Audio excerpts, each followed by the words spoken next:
My name is Andrea, and I was born with Turner syndrome. I was diagnosed at 4 years old, treated at 7, and I was born normal size, and no one thought anything otherwise. I was a healthy baby. What was an indicator was when I stopped growing, and after several years, we discovered that I had Turner syndrome. There's two types of Turners. There is the mosaic Turners, which in that there's 2 X chromosomes present, but one's misshapen. And then in the classic Turners, there's an X chromosome completely missing. So females only develop this condition. A lot of the complications are health complications would be heart, thyroid, can be more prone to diabetes, and the nonverbal learning disorder. So there can be some learning challenges. The most common, however, among girls with Turner syndrome is the short stature.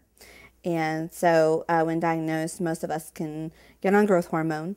The average age of diagnosis is between 11 and 16 years of age. I was diagnosed early. I was very fortunate for that.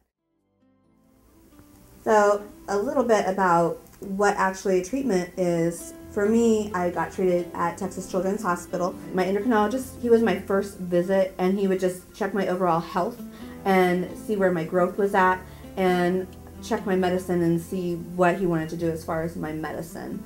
And so this was him listening to my heart, and I got to listen to his on his stethoscope. And one of the other things that I had to have done was have my blood drawn. That was my least favorite part. Usually they would draw about 7 tubes. This is one of my last stops. I would often get a bone density and an x-ray in my hand, and that usually helped to tell me where they saw my growth going, and so they can determine if I needed to stay on the growth hormone or if I was going to be off the growth hormone. And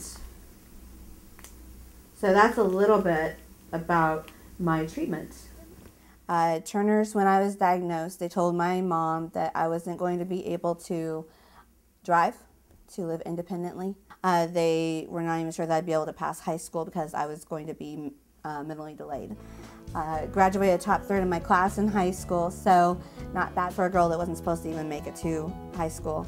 I was told that I can't drive. I drive. I live on my own. And so I want to rethink that image of Turner's women being mentally retarded. That is absolutely not the case.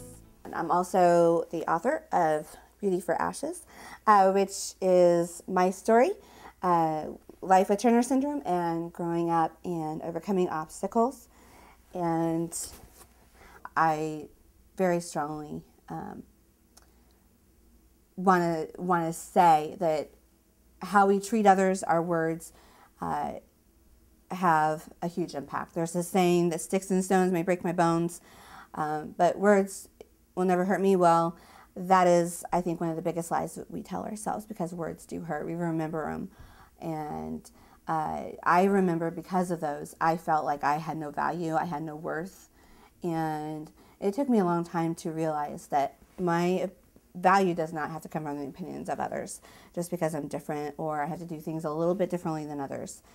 So that is a big thing for me. So I'm thankful, though, for a mom that gave me the independence and the courage to go out and try and not just limit myself because I'm a girl with TS.